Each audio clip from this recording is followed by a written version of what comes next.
오늘 이 본문 말씀을 통해서 갈등 해결 방식이라는 제목으로 하나님의 말씀 증거하겠습니다. 이 복잡한 식을 풀어내는 공식이 있으면 어려워 보여도 적당히 수치를 대입하고 풀어갈 수가 있습니다. 하나의 실마리를 찾을 수 있다는 겁니다. 우리 인생을 살아가면서 이 갈등이라고 하는 요소를 피할 수가 없는데요. 이게 고난이도의 그러한 어려운 문제와 같아서 갈등이 한번 발생하게 되면 참 쉬운 것 같지만 잘 안 풀리는 경우가 많습니다. 별거 아닌 것 같지만 막상 이거를 원상복귀시키기가 어려운 경우도 많은데요. 이러한 갈등이 있을 때 우리가 어떠한 방식으로 풀어나갈 것인가? 오늘 본 말씀을 통해 살펴보도록 하겠습니다. 본 느헤미야서는 총 13장까지 구성되어 있고 가장 중심이 되는 이야기는 성벽을 재건하는 거라 그랬습니다.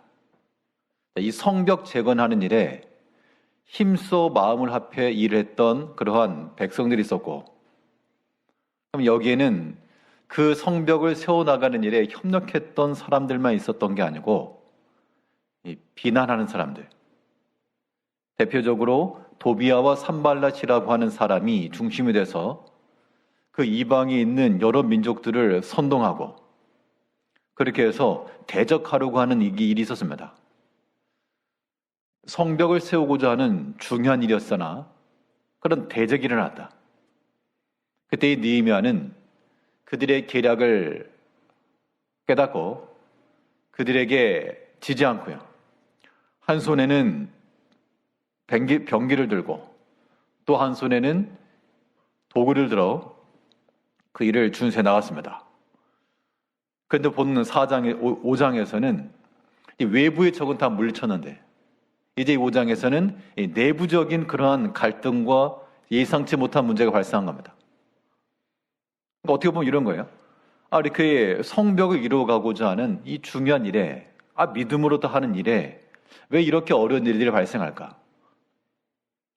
더구나 이 외부에서 오는 문제라 그러면 그러려니 하겠지만 또 내부 안에서 발생한 문제거든요.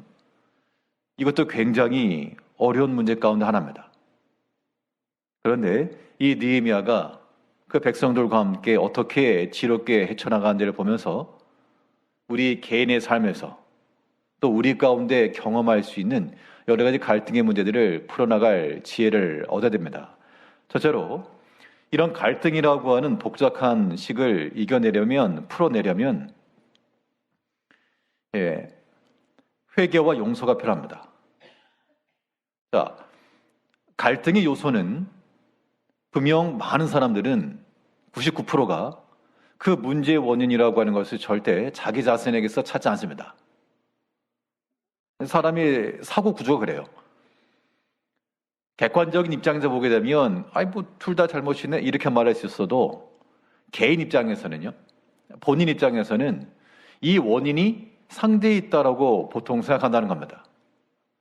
그렇기 때문에 이 갈등의 문제가 안 풀려가는 거죠. 그러니까 안 풀려 그러면 그냥 계속 그렇게 생각할 수밖에 없지만, 그러나 그리스도께서 십자가를 지신 이유가 무엇입니까?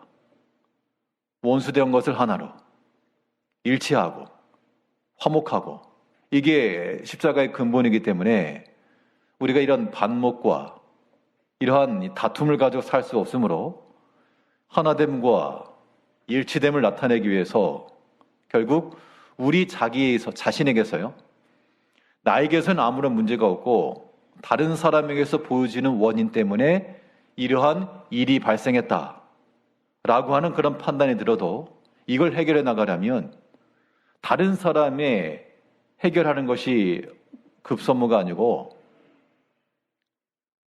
자기 자신의 회개가 필요하다는 겁니다. 이것이 갈등을 풀어간 요소예요. 이 회개와 용서가 필요하다라고 하는 것은 결국 우리가 하나님 말씀 앞에 책망받아야 됩니다. 회개라고 하는 것이 단순히 내가 깨닫고 잘못했습니다. 뭐 그 정도가 아니고 무엇 앞에서예요. 무엇 앞에서.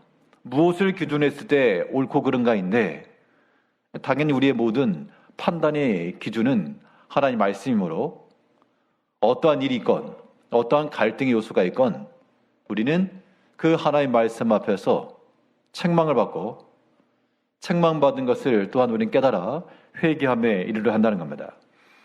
오늘 본문 5장 1절부터 보면 백성들이 원망하는 내용을 합니다. 뭐 때문에 원망했는가? 1절을 보면 그때의 백성들이 그들의 아내와 함께 크게 부르짖어 그들의 형제인 유다 사람들을 원망하는데, 원망이라고 하는 것도 당연히 이유가 있겠죠. 괜히 원망할 리가 없다는 겁니다. 자, 이 원망이라고 하는 것의 이유를 따지게 되면 참 다 자기 나름대로 이유가 있다는 얘기예요. 2절부터 4절까지 보면 2절에서는 어떤 사람은 말하기를, 또 3절에서도 어떤 사람은 또 말하기를, 4절에서도 어떤 사람은 말하기를, 다 지금 자기 자신의 입장과 자기 나름대로의 그 이유를 지금 대고 있는 거죠. 그런 개개인적인 그런 이유가 있어서 원망했다, 그 얘기입니다. 그러면 이 백성들이 원망했다는 것은 그 원망의 원인이 되었던 백성들 입장에서 이 유다 사람들 원망했다 그랬으니까 그 사람들이 왜 그랬을까? 사실 그 사람들도 할 말이 있어요. 괜히 욕먹은 게 아니라 이거 빌려준 겁니다. 빌려준 거예요. 2절에 보면 어떤 사람은 말하기를 우리와 우리 자녀가 많으니 양식을 얻어먹고 살아야 하겠다 하고, 어떤 사람 말하기를 우리가 밭과 포도원과 집이라도 저당 잡히고 이 흉년에 곡식을 얻자 하고, 이러한 여러 가지 이유가 발생했는데 그때 다른 형제들에게 지금 빌린 겁니다. 그러면 어려워서 도와줬는데 왜 비난하냐, 그렇게 말할 수도 있죠. 이때 형제를 도와주고 빌려주는 것 자체를 가지고 지금 비난하거나 원망한 건 아닙니다. 이유는 그 형제에게 빌려주고서 지나치고 과도하게 그 일을 취했다라고 하는 겁니다. 이것에 대해서 이 느헤미야가 그 말을 듣고 꾸짖었다, 그렇게 말했죠. 6절, 7절에 보면 내가 백성의 부르짖음과 이런 말을 듣고 크게 노하였으나 깊이 생각하고 귀족들과 민장들을 꾸짖어 그들에게 이르기를 너희가 각기 형제에게 높은 이자를 취하는도다 하고 대회를 열고 그들을 쳐서. 그러니까 지금 이것은 백성들과 또 유다 형제들 이 사이에 오고 갔던, 어떻게 보면 한편에서는 필요가 있었고 또 한편에서도 어떤 유익이 있었고 서로 간에 이제 목적이 일치해서 주고받고를 했지만, 그러나 그 이자가 높은 이자를 취했기 때문에 그것이 지금 이 꾸짖은 바가 되었다는 겁니다. 그러면 이 일을 해결하려면 어떻게 될까? 이 백성들과 유다 형제들 사이에 일어난 이 갈등을 해결하려면 1차적으로는 서로 내가 옳다 너가 옳다 가지고는 절대 해결이 안 되죠. 이때 느헤미야가 어떻게 했는가? 이 귀족들과 민장들을 꾸짖었다 그랬으니까 이 높은 일을 취한 그것을 회개하고 돌이키는 것이 이 갈등을 해결하는 기회였다는 겁니다. 그래서 실질적으로 그렇게 꾸짖고 나니까 그 사람들이 그리 하겠다라고 맹세를 했다는 겁니다. 12절에 보면 그들이 말하기를 우리가 당신의 말씀대로 행하여 돌려보내고 그들에게서 아무것도 요구하지 아니하리이다 하기로. 자, 1차적으로 그 백성들과 형제들 사이에 있었던 갈등의 문제는 이 귀족들과 민장들이 느헤미야를 통해 주시는 하나님의 말씀과 그 책망의 말씀을 듣고 회개하고 돌이키는 것으로 해결이 된 겁니다. 이걸 이제 성경상에서 이러한 백성들과 유다 형제들 사이에서의 일이고요. 자, 그럼 우리에게서 어떤 일이 벌어지고 있는가? 또 각자의 형편이 다 다르고 상황 다르지만 이러한 비슷한 종류의 이 원인들은 항상 발생하죠. 그러려면, 해결하려면 하나님 말씀에 꾸짖음 받아야 됩니다. 누구를 꾸짖을 것이냐? 저 사람이요가 아니라 훈계를 받는 사람은 우리 자신이 되어야 되고, 또 회개하고 돌이키는 자도 우리 자신이 되어야 될 때, 그래야 이 갈등이라고 하는 문제들을 풀어나갈 수 있지. 그렇지 않으면 절대 불가합니다.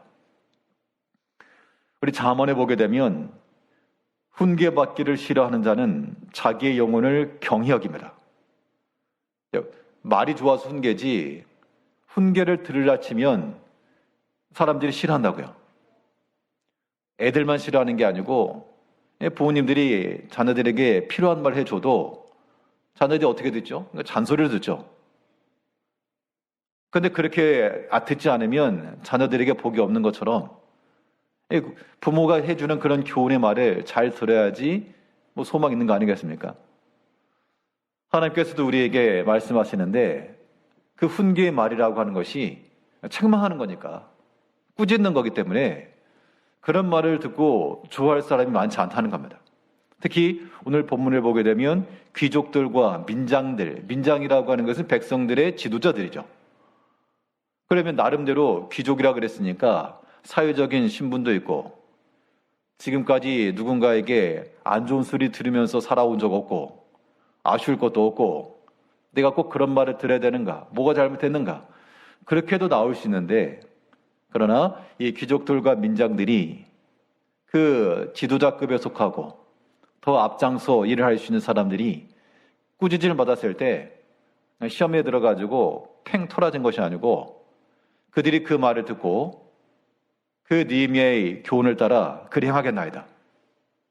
그들이 높은 일을 취하던 것 이거 돌려보내고, 백분질은 돌려보내고 아무것도 요구하지 않겠습니다. 그렇게 돌이키니까 그 공동체 내에 있었던 갈등의 일들이 해결이 되어 갔습니다. 이제 하나님께서 우리에게 주시는 그러한 훈계의 말씀이 있을 때 사람이 하는 말로 받으면 참 듣기 싫은 거고, 하나님이 주시는 말씀으로 알고 새겨듣고 자기 자신의 생각과 소위를 돌릴 줄 아는 사람들은 복된 겁니다. 그것이 하나님 앞에 바른 거예요. 절대로 자기 고집과 그러한 이 교만과 완고함 가지고 나갈 게 아니고, 하나님께서 사랑하는 자에게는 돌이킬 수 있는 기회 주시는 거예요. 근데 영 소망이 없다, 그럴 때는 이제 한 배 타기 하는 겁니다. 한 배 타는 거죠. 하나님께서 우리에게 훈계하시고 때로는 채찍질하시고 깨닫게 하실 때, 그때 훈계를 받기 싫어하는 자는 자기 영혼을 어떻게 한다고요? 자기 영혼을 경홀히 여긴다. 하나님께서 우리에게 하신 그 말씀을 듣고 우리 영혼을 귀히 여기고 아끼는 마음을 가지고 견책을 달게 받아야 됩니다. 근데 여기서 한 가지 우리가 어떤 지혜를 가져야 되는가 하면, 그러니까 훈계하고 가르친다라고 하는 것 이거 중요한데 느헤미야가 어떻게 얘기했는가 그걸 봐야 됩니다. 귀족들과 민장들이기 때문에요. 사람이잖아요. 어떻게 보면 분명 어려움에 처한 사람들에게 도와줄 수 있는 위치에 있는 사람들이기 때문에 그 사람들의 마음과 지금 부딪힌다 그러면 정면을 해요. 느헤미야 입장에서도 유익할 건 없습니다. 느헤미야는 그런 여러 가지 위험성을 감수하고서도 훈계를 했는데, 그런데 여기 느헤미야의 지혜가 하나 있죠. 우리 6절과 7절 다시 보면, 내가 백성의 부르짖음과 이런 말을 듣고 크게 노하였으나 깊이 생각하고 귀족들과 민장들을 꾸짖어. 지금 이 노하고 꾸짖고 이 사이에 뭐가 하나 들어있습니까? 네, 깊이 생각하였다. 이 말은 느헤미야가 지금 분노가 일어나가지고 뭐라고? 그랬다고? 그러면서 그러고도 너희들이 귀족이고 민장들이냐? 그렇게 말하는 게 아니라 깊이 생각했다라고 하는 것은 분명 이거는 온유하고 지혜로운 말입니다. 꾸짖는 거지만 여기에 어떤 자기의 노함을 묻어낸 건 아니고요. 혹은 평소에 가지고 있었던 그러한 이 감정을 섞어서 낸 것도 아니고 분명 그들이 듣고 이 귀족들과 민장들이 듣고 자기 자신의 행동을 돌이킬 수 있을 정도로의 그러한 권위 있는 말을 한 게 분명합니다. 사람이 다 느끼잖아요. 우리가 무슨 말을 할 때 이 감정이 섞였구나. 아니면 조금 강하게 얘기를 해도 참 이거 바른 옳은 이야기를 하는구나. 사람이 그런 분별할 수 있거든요. 이때 우리가 감정을 주체하지 못하고 이야기하게 되면 이제 그거는 이제 효과가 없고, 그러면 그 꾸짖음이라고 하는 것이 그냥 대적을 만드는 겁니다. 그러나 깊이 생각하고 묵상했겠죠. 기도하면서 이 일을 어떻게 해결할까? 그러니까 사람의 마음이라고 하는 것을 이 느헤미야 개인이 어떻게 할 수 없잖아요. 우리가 어떤 사람들과 관계에서 가장 어려운 게 이런 거잖아요. 직접적인 문제는 이 백성들과 유다 형제들 사이에 일어난 일이고, 느헤미야는 중간에서 이 사람들이 잘 지냈으면 좋겠고, 그러면 당연히 느헤미야 입장에서는 그들이 마음이 서로 하나 되길 바라지만 이게 쉽게 안 되는 거기 때문에 또 이렇게 억지로 마음을 바꿀 수도 없죠.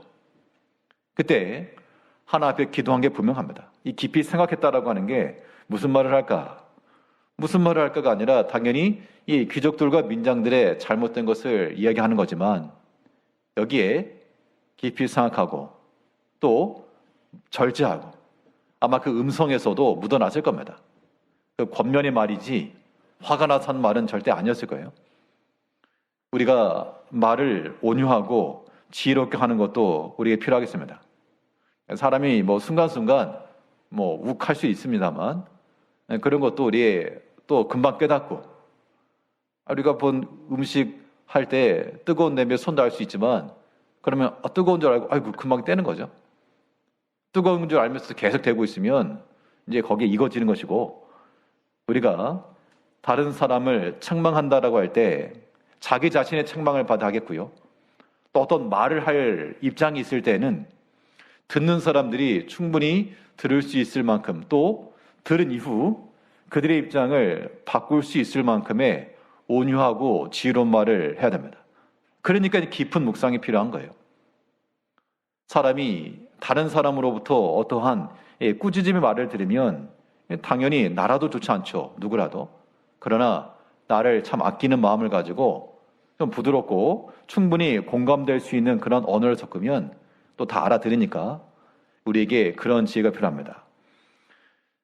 이 갈등이라고 하는 이 문제를 해결해 나가기 위해서 우리에게 필요한 것은 말씀의 책망을 받고 회개해야 되는 것인데요. 그러면 왜 회개와 용서를 이루어야 되느냐?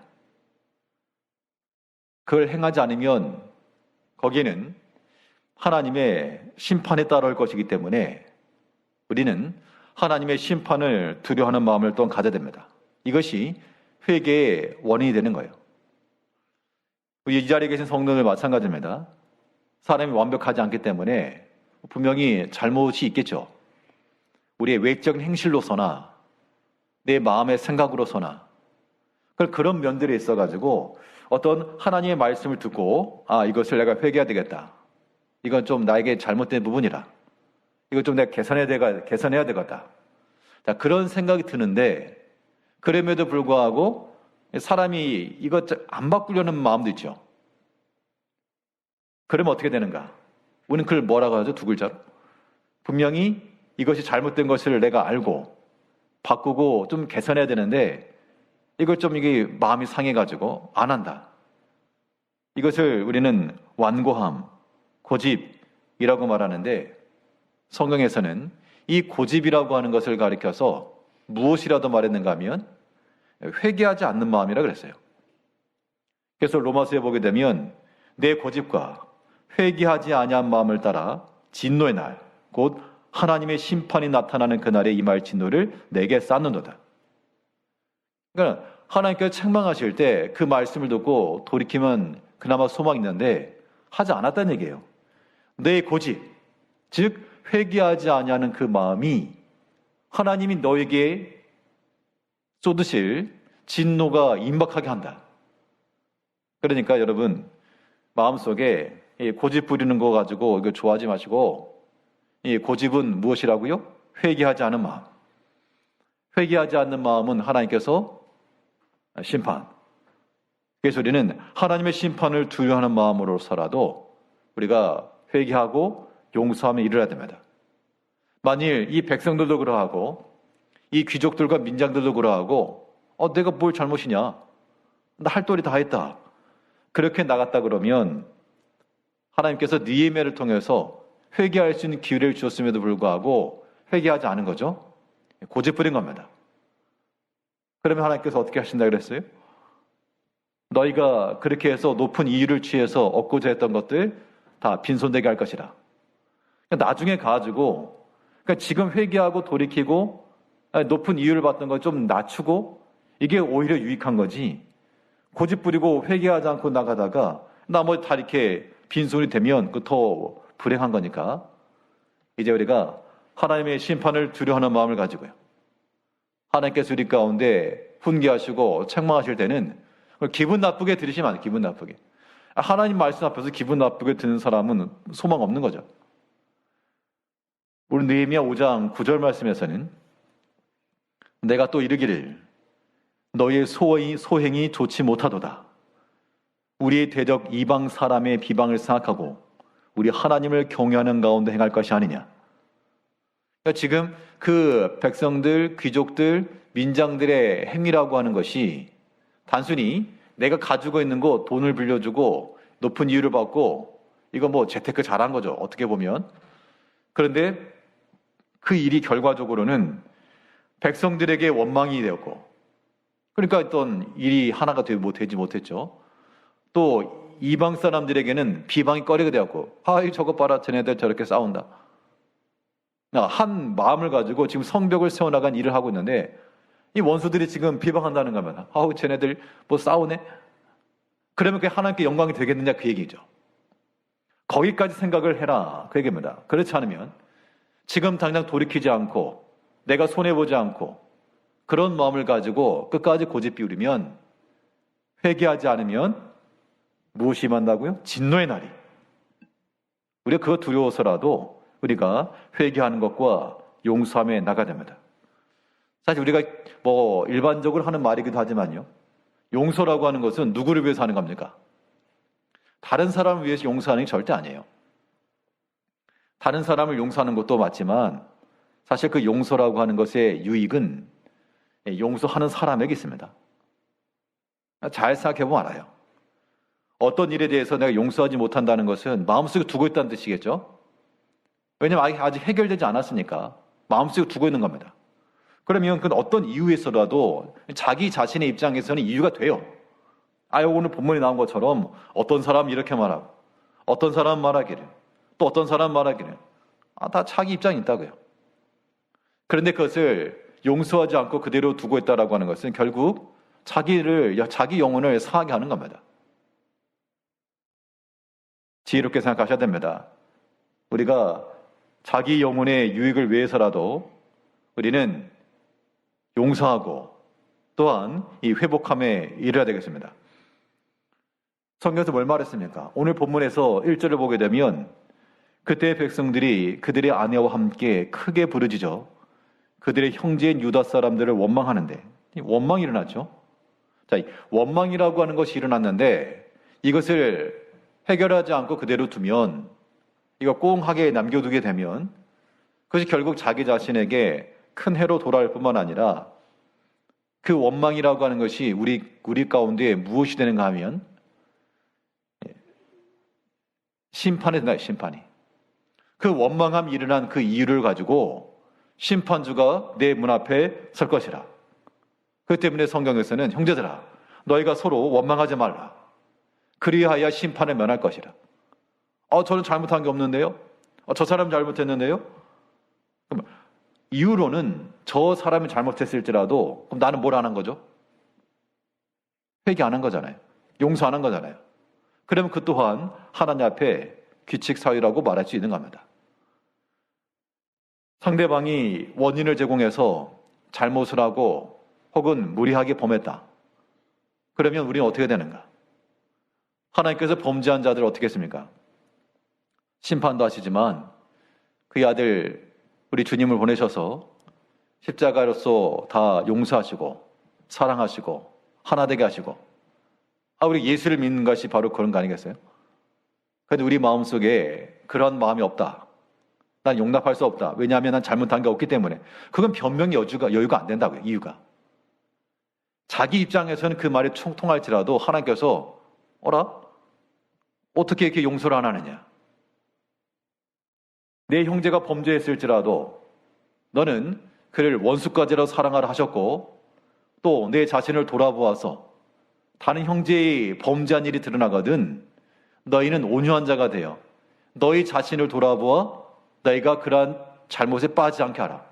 그럼 보면 그런 것을 보면서 자기를 돌아보기도 하고 또 긍휼히 여기는 마음을 가지고 용서하고 그래야 되겠는데 난 잘못한 게 없으니 용서하지 않겠다. 그게 그러면 심판에 이유라는 겁니다. 하나님 앞에서 이제 문제가 되는 거죠. 우리가 이 갈등이라고 하는 것 문제 앞에서 이걸 해결하지 않고도 산다라고 말할 수 있습니다만 그러나 어디까지나 본인 생각이고 그것은 우리에게 유익이 되지 않고 그것은 또한 우리에게 심판주를 만나는 계기가 되니까 하나님 두려운 줄 아는 사람들은 우리 마음 가운데 있는 모든 갈등과 피차간의 원망과 이런 것들 다 소멸하시고 서로 하나됨을 가지고 그래야 하나님 경외함을 나타내는 거예요. 너희 소위가 선하지 못하도다. 너희 행위가 합당하지 못하도다. 하나님께 9절 다시 보면요. 너희의 소행이 좋지 못하도다. 우리의 대적 이방 사람의 비방을 생각하고 우리 하나님을 경외하는 가운데 행할 것이 아니냐. 우리의 모든 행위를 이제 또한 잘 살펴서 하나님께서 우리에게 말씀하실 때마다 또 깨달을 때마다 회개하며 용서하며 말씀의 책망을 잘 듣고 하나님 두려운 줄 알고 우리 영혼을 위해서 이 모든 갈등들을 풀어나가시는 우리 지혜로운 성도님들이 되시기를 바라겠습니다.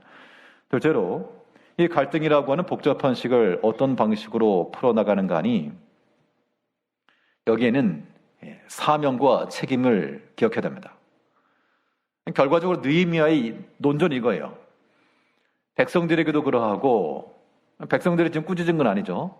이 귀족들과 민장들을 꾸짖으면서 너희가 그렇게 행하면서 지금 하나님 일이 어떻게 되었는가? 지금 그걸 얘기하고 있는 겁니다.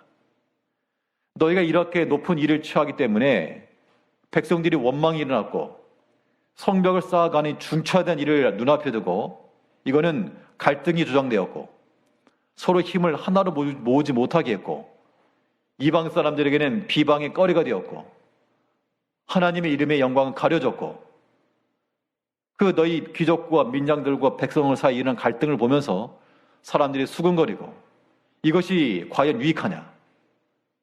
그것이 지금 이 귀족들과 민장들에게 알간 거죠. 우리가 이 갈등이라고 하는 것들을 풀어나가야 될 이유는 하나님의 일을 회방하지 않기 위해서 그렇습니다. 하나님께서 일을 이루어 가시는 방식은 성도들이 서로 함께하고 하나 되고 그 연합해서 주의를 이루어가는 거죠. 성벽을 세워나가는 것도 마찬가지였습니다. 어느 한 능력 있는 한 사람이 다 한 게 아니고 여기서부터 여기까지 자기가 감당할 수 있는 그 능력과 범위를 따라서 어떤 사람 좀 더 많이 어떤 사람 조금 더 적게 그래서 다 같은 마음을 했다는 게 중요한 거거든요. 근데 지금 이런 원망과 갈등이 발생하면서 이게 깨졌다는 겁니다. 깨져버렸어요. 그건 당사자들만의 문제가 아니라 주변에까지 영향을 미치게 되었습니다. 그랬다더라 저랬다더라. 그러면 그렇게 되게 되면 이 믿음 안에서 일치를 이루어가야 될 주의 일이 회방을 받겠는가 힘을 얻겠는가 그걸 생각해봐라 그 얘기죠. 지금 이 느헤미야 말은 너희 행위가 소행이 좋지 않다. 우리의 대적 이방 사람의 비방을 생각하라. 우리가 지금 이 성벽을 완성해서 하나님의 영광을 드러내야 될 터인데 우리가 서로에게 다투고 있고 분쟁하고 있고 스스로 무너져 있으면 이 어떻게 하나님의 영광이 되겠는가? 지금 우리 눈앞에 산적해 있는 문제가 있고 이거 풀어가기 위해서 서로 힘을 합쳐도 모자랄 판에 이렇게 서로 원망이 일어나면 되겠는가? 그것을 생각하라라고 지금 교훈한 거고요. 이 귀족들과 민장들이 그 말을 들었기 때문에 그들이 또 일치된 마음을 가지고 나갈 수가 있었다는 겁니다. 우리가 이 사명과 책임이라고 하는 것들을 좀 생각해야 됩니다. 그래서 때로는요, 어떤 상황들이 발생했을 때 마음에 그 상함이 일어날 수 있습니다. 어떤 원인이 되었건 간에요. 내가 느끼고 내가 생각할 때 어떤 일이 발생할 수 있는데, 그런 일이 있을 때라도 하나님께서 나를 통해서 이루시고자 하신 일들, 또 하나님의 일을 이루고자 하는 마음을 끝까지 견고하게 붙들고 있으면 그런 것들도 좀 감당해낼 수가 있고, 그렇지 않으면 흔들리게 되어 있습니다. 사람이 시험에 들었다는 것을 확인할 수 있는 대표적인 이유가 뭐라 그랬죠?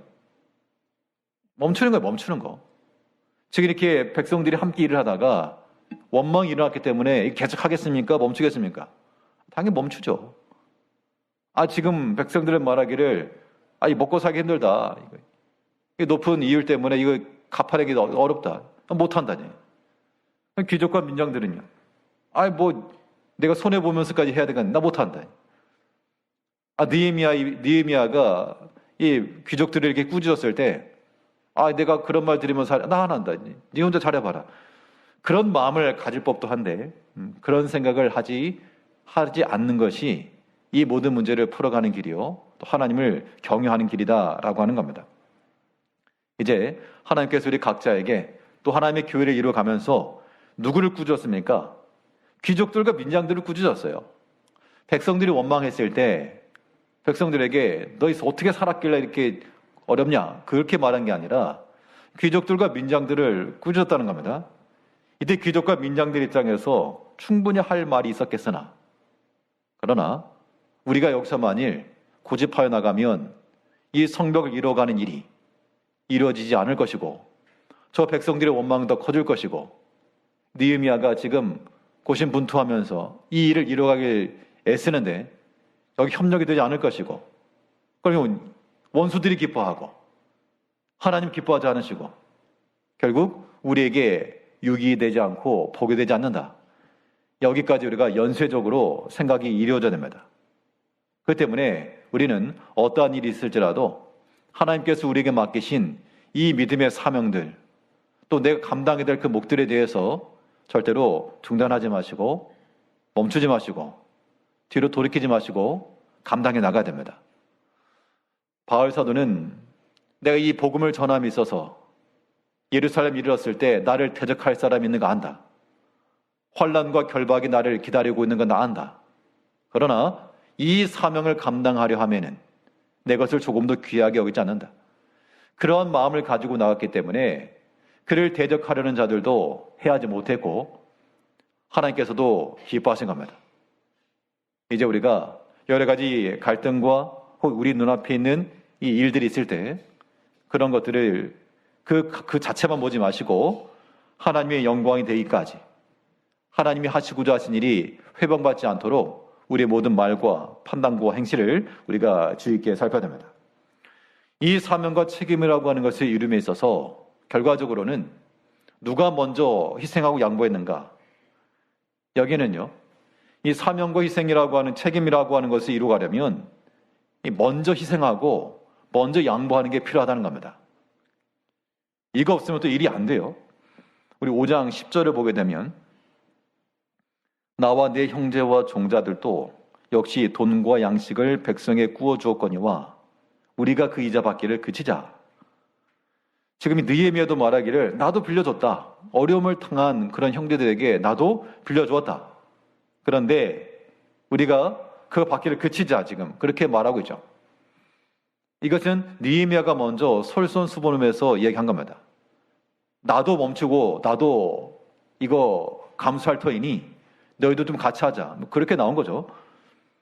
자기는 하지 않고 너희들은 잘못했다 이래버리면 이건 이제 영향력을 못 받았을 겁니다.